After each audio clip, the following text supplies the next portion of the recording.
ঈদানন্দ রাঙিয়ে তুলতে এবারে মুক্তি পেয়েছে আকর্ষণীয় বেশ কয়েকটি সিনেমা।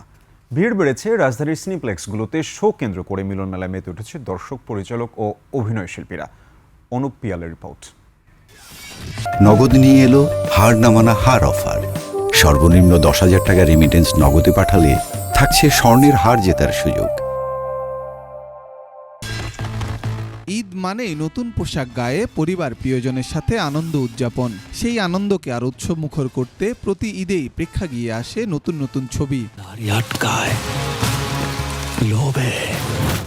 এবারের ঈদেও মুক্তি পেয়েছে বেশ কয়েকটি সিনেমা।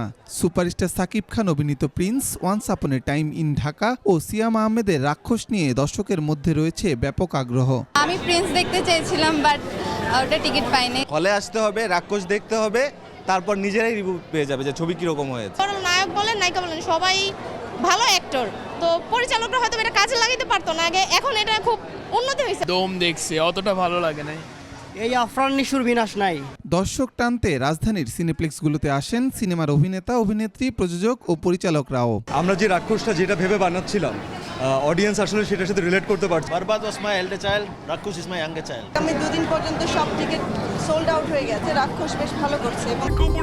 আফরান নিশো অভিনীত বাস্তব ঘটনা অবলম্বনে দম, রায়হান রাফির পরিচালনায় প্রেসার কুকারও দর্শকপ্রিয়তা পেয়েছে। প্রেসার কি ঠিক আছে? অনুপ পিয়াল, 21 টেলিভিশন, ঢাকা।